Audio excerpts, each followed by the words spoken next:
اللہ رب العزت کا یہ لاکھ لاکھ شکر اور احسان ہے کہ اس نے اس روئے زمین پر یوں تو بے شمار مخلوقات کو پیدا فرمایا ہے، مگر خوش نصیب ہے ہم اور آپ کہ پروردگار عالم نے ہمیں اور آپ کو اشرف المخلوقات بنا کر اس دنیا میں بھیجا ہے۔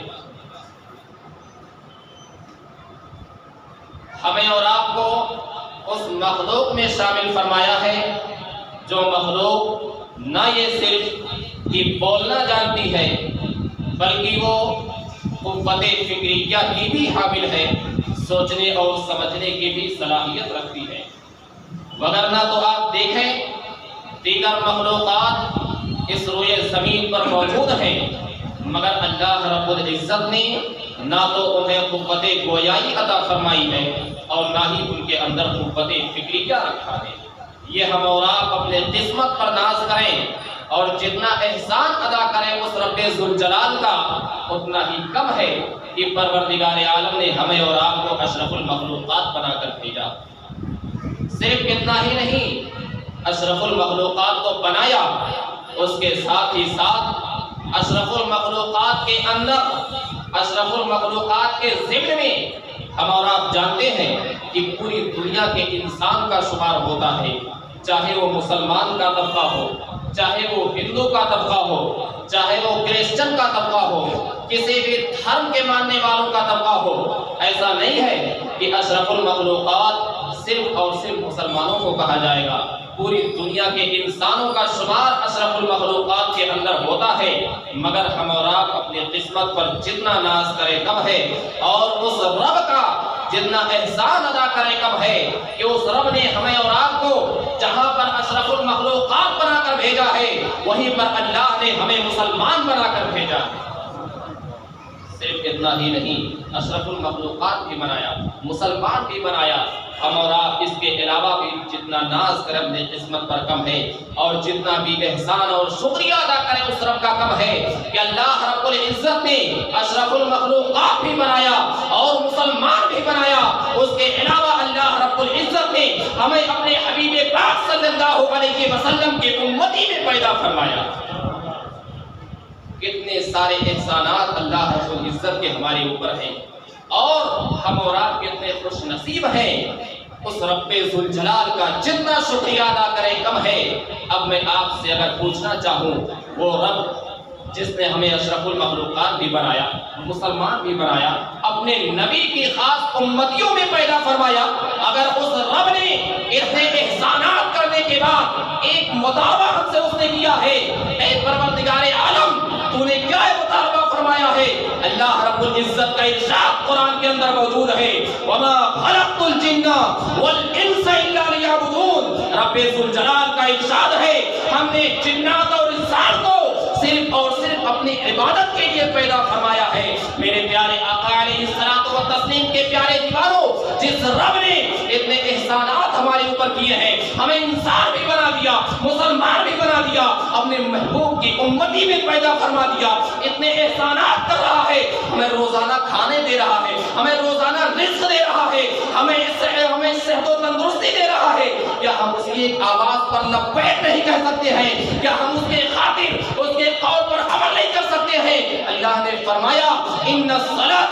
تنہی عن الفحشاء والمنکر، بے شک نماز بے حیائی اور بری باتوں سے روکتی ہے۔ بلا شبہ اللہ نے جہاں پر نماز کی طرف بلایا ہے وہاں ہمارے بے شمار گناہ بھی دھلتے ہیں اور نماز کی ادائیگی سے ہم اللہ سے اتنے قریب ہو جاتے ہیں، اتنے قریب ہو جاتے ہیں کہ اللہ رب العزت کے اتنے قریب ہو کر جب ہم اپنے ہاتھوں کو دعاؤں کے لیے اٹھاتے ہیں تو ہمارے ہاتھ اٹھنے سے پہلے باب اجابت سے ہماری دعا ٹکرا جاتی ہے۔ آخر دیکھیں نماز کے حوالے سے اللہ نے جہاں پر ایک قول کے ذریعے سے آپ کو مسجدوں کو آباد کرنے کا حکم دیا ہے اور مسجدوں کی طرف دوڑنے کا حکم دیا ہے، ایک طرف اللہ کے قول کی تائید بھی ہو رہی ہے اور جنت آپ کے نصیبے میں بھی آ رہی ہے۔ اس کے علاوہ دنیاوی فوائد یہ ہیں کہ آپ دنیا میں بھی سرفراز رہیں گے اور آخرت میں بھی سرفراز رہیں گے۔ حضرات، مگر آج ہمیں اور آپ کو اپنے نفس کا محاسبہ کرنے کی ضرورت ہے، اپنے گریبان میں جھانکنے کی ضرورت ہے۔